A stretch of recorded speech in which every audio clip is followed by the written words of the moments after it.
powered by the Inside the Birds podcast. Now, live from inside the Matt Black Kia Studios, it's Football at 4. Football at 4 is powered by the Inside the Birds podcast, and Adam Caplan's in the house today. You can check out the Inside the Birds podcast wherever you listen to your podcast, getting you ready for draft season. We'll do a little roster reset with the Eagles. We now have the contract information and what that means for them moving forward in free agency. What more can they do now that we have some more information? We'll take a look at the Eagles' defense 3 weeks away from the draft. As we were talking about the latest Todd McShay mock draft a little earlier, he has them going with 2 defensive linemen and a safety, 3 players on defense. What do they need on defense? We'll take a look as Adam Caplan joins us now for Football at 4 on the Sports Pass here on 97.3 ESPN. My man, Adam Caplan, what's up, buddy? Michael Gill, always glad to be with you on Football at 4. And yeah, we dropped our show. See, we're doing this roster reset series. We did a 2-parter. We did offense last week. We did defense, which dropped yesterday at 6 a.m. Eastern on all platforms, YouTube, and the usual spots. And look, Mike, I don't know if people really realize this. The Eagles will have a minimum of 5 new starters on defense. That's, for a team that made the Super Bowl, it's a lot of change. But Howie Roseman, the GM, kind of hinted at what there was going to be change. He didn't say defense, but we all knew this was going to happen. And it's happening now. How are they going to reset this defense? Well, we'll take a look at it here in just a minute. But first, let's get a little information on the contracts. Now that we have some information on what they spent on some of these players, I guess we can begin to look at what more they can do. And obviously, Marcus Mariota at the top of that list in terms of payment. He made the most money out of the group of guys we're going to look at. Mariota, Morrow, Justin Evans. What was the receipt on those guys? Yeah, so Mariota. So when I brought this information to our show last week and this week, what I try to explain to people, Mike, is that Mariota was brought in because he's an athletic quarterback. If he has to play, they could keep the integrity of the offense. He doesn't throw it nearly as well as Jalen Hurts does. That's obvious. But he's a guy you could run the ball with if he had to play, and they paid him as such. His $5 million salary is fully guaranteed at signing, which was a small surprise to me. Remember, he got benched in Atlanta, Mike, not because they want to go to Desmond Ridder. He got benched because he wasn't playing well. He also, by the way, on that contract has a 4-year void, which is interesting. And I think when you look at it, Mike, this is a guy, we know Chip Kelly. We know Chip Kelly was the guy who wanted him in 2015. As Chip said, he looked around, didn't like what he saw, and walked away because the price is too high to pay. And 8 years later, somehow he's an Eagle. I can't believe it's been 8 years. Yeah, that's crazy. It just seems like the other day we were talking about Mariota, Philadelphia. They ended up drafting, Lane Johnson in that draft class, right? No. Who did they? No. The 2015 was Nelson Aguilar. 2015, right. Okay, yeah, 2013. That was Chip's first draft class was right. Lane Johnson. Nick Morrow, this is an interesting one. Jeff and I touched on this a little yesterday. The no guaranteed money, how that plays a role in him. I always, when I get this, I get the contract stuff for us, and I texted Jeff and said, "You won't believe this," but Jeff was dumbfounded. He goes, "No guaranteed money?" And I go, "Yeah, believe it or not. 1 year, $1.15 million. Part of the $1.15 million, he gets $50,000 for being active on the first regular season game. That means he cannot be inactive. He's got to be one of the 47 players that are active for that first game. Whoever they play, his base salary is $1.08 million, so he didn't even get like $10,000 to sign. I look at it this way, because I know some people don't understand. Like, why would he just not wait? Well, if he waits till after the draft, Mike, there might not be a starting job available. He's a very good chance to start. Now, it's not a lock, but it would surprise me if he doesn't start. And obviously, Nakobe Dean is fully expected to start. And Morrow right now is probable to start next to him, unless they shock us, draft like a linebackers early in the second round, which I highly doubt, but you could never say never. He's interesting because obviously right now he seems to be the starting linebacker at $1.15 million, no guaranteed money. Now Justin Evans, another guy where we don't know what his role is going to be, but 1 year, $1.5 million. Yeah, so this is really interesting. They gave, and we were laughing because we don't know why they do this, but they gave a minimum of 5 players the same guarantee structure. Evans got $1.15 million as base salary. $600,000 fully guaranteed at signing. That won't keep him on the roster. But the full guarantee at signing, it's just weird. 5 players they sign in free agency got the same guarantee. I don't understand it. It's just really odd. We don't quite know how they came up with that number. Like, for instance, Rashad Penny got the same guarantee at signing, and he's a running back. So it's just that's why we find it interesting. It wasn't by position. They just, in fact, they did the same thing with Edmonds last week on his $200,000 salary. On Terrell Edmonds, he got $600 fully guaranteed at signing. So yeah, it's kind of like the theme of this year's market. And Justin Evans' contract would tell you absolutely positively he's not guaranteed to start. In fact, he's not even guaranteed to make the team. But because Mike Reed Blankenship is really a good backup, but he's really not a start. Kevon Wallace is a fourth safety, and really, when you look at it, Marquise Blair is a guy they love. We've talked about him. They want to see more of him. When I say they love the ability of this kid, but he's had so many injuries. He's got to prove that he can make the roster.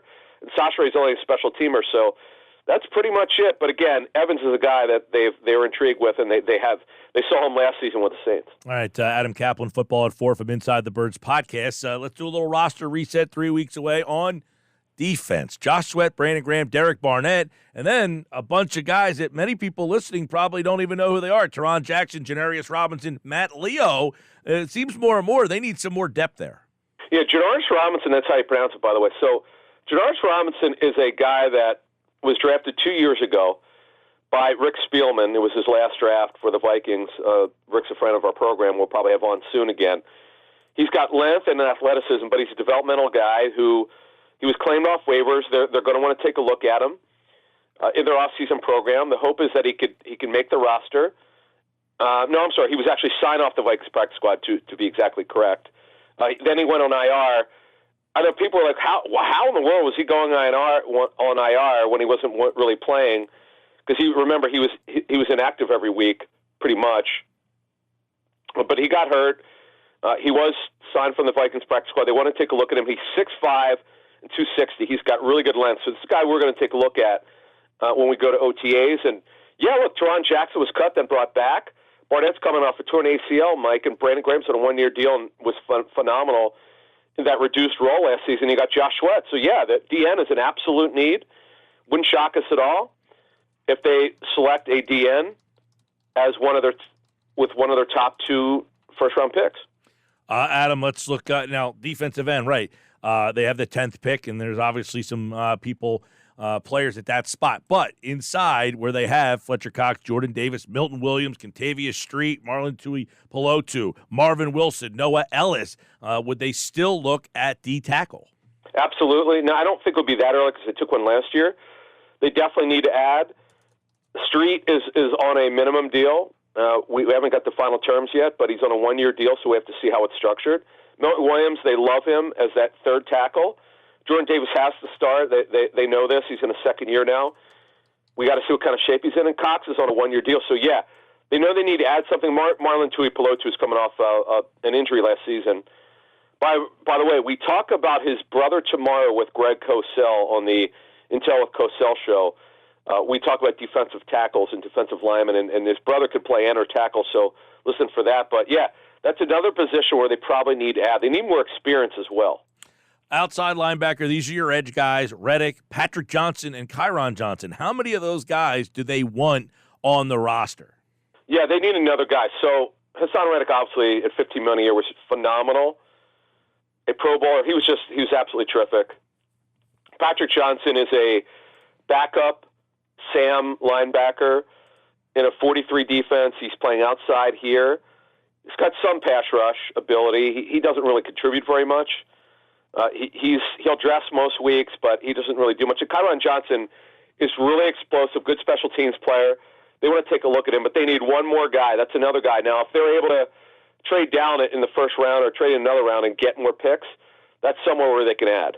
All right, so those are the spots where a lot of people look at the pass rushers, defensive line that the Eagles generally would draft. Now, the inside linebacker spot, Dean Morrow, Christian Ellis, Davion Taylor, remember him, former third-round pick, yeah. And then Sean Bradley, who's a special teams guy. Is this an area where they need to find someone April 27th, 28th, or 29th? the very essence of why we're doing this show, Mike, the roster show, which we dropped yesterday, is because the Eagles have so many needs on defense. Nakobe Dean obviously will start. Morrow projects to start. After that, you need experience. You need guys who've done. Sean Bradley only play on special teams, so they're really down to 4 inside linebackers. Davion Taylor was cut last year. His guys show next to nothing but at this point. So we don't know if he'll even be on the team. And Christian Ellis definitely flashed late, particularly on special teams. But he's one of the 3 Ellis brothers on the Eagles, and one of them, actually 2 of them are on the Eagles. Noah Ellis, who's a D tackle, run stopper, and Christian. But you can't count on that guy, so they definitely need one more. It would really behoove them if they sign a veteran inside linebacker. Remember, they start 2 inside backers in their odd man front, and they're 30. It's you could call it a 5-1 or 5-2. Some people in the league would call it 34. The bottom line is they start 2 inside backers. And they certainly need to add one more, particularly a veteran, if they could. Yeah. Let me just, real quick, how surprised would you be on opening day if Dean and Morrow were the starting linebackers? None. In fact, that's what we're projecting. Wow. Okay. Oh, yeah. Oh, no. Dean barring something unforeseen, it would be shocking if Peterson started. Right now, there's no one there who could push Nick Morrow at this. Now, again, we're well, that's what I mean. Not on who's on the roster, but would you be a veteran? But here's the thing about Nick Morrow. As Paul Gunther told me, his former defense coordinator for the Raiders. Guy was a safety in college at Greenville, a Division III school. He had to learn how to play linebacker because he was a safety in college. And it took them a while. Look, it took them a couple years for him to get it down, but he became so good. He was the leader at linebacker. They gave him the green dot as the signal caller. So he was a starting linebacker he played, I have to look, I think he might have played more of the weak side with the Bears, but they run a different scheme. They run a 43 front under Matt Eberflus. Here's the problem, though. He's really small. It's 6 foot even, 220 at most, Mike. And I know in today's NFL that linebackers are from 225 to 240, but that's really small, and that's the thing that you worry about. But he's really a good processor. But again, they need someone else, and they probably would. I mean, look, not that T.J. Edwards was like 250, but he was bigger than Morrow, no question about it. All right, secondary where they brought back Bradbury, they brought back Slay, they have Avonte Maddox, they signed Greedy Williams. 2 years ago, they drafted McPherson. They got Scott, they got Job, they've got Goodrich. Is this a finished product? No, because, Mike, we said this for 5 years on Inside the Birds. You could have 50 players at a position. It doesn't matter unless these guys are good enough. What we learned over the last 2 years is Zach McPherson clearly is not there yet. He's a special teamer, basically only sees very few snaps on defense. Maddox is really a slot who could play safety. Josiah Scott, we were told last year that he probably would wind up being the backup slot, which he was, but he could play outside. So the thing is, Mike, they don't have a proven outside corner behind Slay and Bradbury. Greedy Williams is a height, weight, speed player. He's more of a traits player than a proven player out of LSU. He's been hurt a lot. And Job and Goodrich have not done anything yet. Job is the guy of the group, and also Tristan McCullum, who's Zion's brother. Zion's with the Bucks. He could play safety or corner. He's got really good length. But again, none of these guys have done anything. The Eagles have gotten away with it, Mike, the last 2 seasons. They've been very lucky, particularly with Slay the last 2 seasons. He hasn't really missed any time. We always said they better be careful here by not having that veteran outside corner, and they didn't have one as a backup. And now, is Greedy Williams technically a veteran? Yes, but he's not a guy who's really proven anything. So, Mike, to me, it really would behoove them to add another corner, which we think probably will happen at some point. But we're talking closer to training camp. That doesn't need to happen now. And anyway, if they're going to sign a veteran, you might as well do this after the draft when the clubs have the leverage. Yeah, that's a spot that's going to be interesting. You're right, because if somebody got hurt there, because last year they made it through the season with their 2 outside guys. Now Maddox got hurt. We saw a lot of Josiah Scott. They got Greedy Williams now, though, so they did add to that room a little bit. And then, of course, Edmonds, Evans, Blankenship, Wallace, Blair, Chauchere. It doesn't sound very appealing. No, it sounds like a law firm. Edmonds, Evans, and Blankenship. No. Edmonds is a guy, look, we've kind of outlined this guy from our sources, and we had Greg Cosell talk about him as well. Of him and Evans, he's probably the better cover guy, but neither is very good in coverage. Let's leave Gardner Johnson on an island. He's a unicorn when it comes to coverage. He's kind of special in an area because that's what the tape shows. Edmonds and Evans have physicality. They're bigger than Gardner Johnson. Edmonds was a traits player who never lived up to the traits. He's on a one-year deal. Evans is a one-year deal. They have questions, particularly Evans with his major injury history, where he didn't play a down of football for 3 straight years, though he was with teams then. He just was not healthy enough. We just don't know. And now the hope here with Evans is, Mike, going from a different scheme that they ran in Pittsburgh, maybe he's better here. Who knows? He's got a new defense coordinator here, and Sean Asai. And we mentioned Blankenship earlier, who's been a great story of development, but he's more of a backup. He's not the athlete that Evans is. And then Wallace is only a forced safety. They missed on him. Let's call it like it is. Blair's a kid that I remember talking to the Seahawks about him. They thought he had a chance to be special, but injuries completely. He had so many bad injuries. It's unfortunate. He's a guy who's got to show that he can make the team, but he's a guy that you love the size, and he's very intriguing. We look forward to seeing him in OTAs and see if he's healthy. And Sasha Ray could play corner or safety, but he's a 4th or 5th safety. And he's a really good special teams player. So, Mike, they went from having answers at the safety position with Marcus Epps and Gardner Johnson to 2 new starters. Now, you asked me a question earlier about inside linebacker. Would I be surprised if anyone else would start? And I said yes, other than Dean and Morrow. Well, now it wouldn't surprise me if someone else came in there, whether it's a draft or maybe closer to training camp, or even if Marquise Blair shocks the world. I just, to me, you got to have better competition here. That's what I'm looking for. Well, I'll ask you this. Are you surprised they let Epps go? I mean, because he's one of those guys that, I know they didn't draft him, but he's one of those guys that they kind of found, and they gave him a starting spot, and then, now you lose both of your safeties. Mike, that's a good point, because really when you look at it, Epps was a guy that they claimed off waivers in 2019. He was really a great story of development, considering he was cut by the Vikings during his rookie season, and he really became a solid starter. But the problem that teams have with him, Mike, I'm told, is he just doesn't make plays on the ball like Gardner Johnson does. But he's a solid. He could play up, he could play back, but he's better closer to the line of scrimmage. Is Edmonds better than that? He didn't make a lot of plays on the ball at Pittsburgh. That's the problem. He was clearly overdrafted by the Steelers. Again, he was a height, weight, speed guy and never lived up to it. But the hope here is a new scheme. He's a super high-character guy. I've talked to people who've worked with him before. You just hope that it changes here. But, Mike, again, to me, they really need to out of this position. Obviously, they're not going to do it in the first round because this is not what they do. But at some point, they need to add somebody who could, for competition at the very least. Yeah, and I guess the last thing we'll ask you here, Ryan Neal, he got tendered by the Seahawks. They pulled it. He played in Seattle. Does he make sense, or is he out of the price range? Mike, it's really interesting. Now, his tender would have been $2.7 million, which is a little bit high for.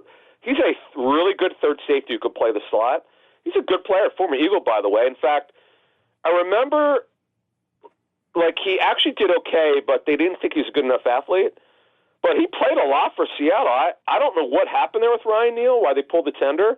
By the way, just so that your listeners know, Mike, even if he signed the tender, they could have cut him. They wouldn't owe him a dime. Restricted free agent tenders are not guaranteed ever, unless the club and the agent negotiate it in there, which rarely happens. So, yeah, I'm a little surprised that he's out there. That would be a smart veteran signing. And again, I know some guys are still here from the Eagles front office when he was an Eagle for a brief period of time. That was a mistake. They should have kept him. Last year he had 66 tackles, 8 pass defense, and was the number 3 safety by Pro Football Focus. Very good coverage safety last year for Seattle, which is where Sean Desai was a member of their staff. He is Adam Caplan, Inside the Birds podcast. It is out. The Intel with Greg Cosell. Take a listen to that as you get ready for draft time. And, of course, Football at 4. Adam is back on Friday's edition right here on the Sports Bash. Adam, take care, bud. Same to you. All right, there he goes. Adam Caplan, everybody, from InsideTheBirds.com. You get to hear the best Eagles insight and analysis every day. Football at 4. We go NFL. We go Eagles. Football at 4 only on the Sports Bash.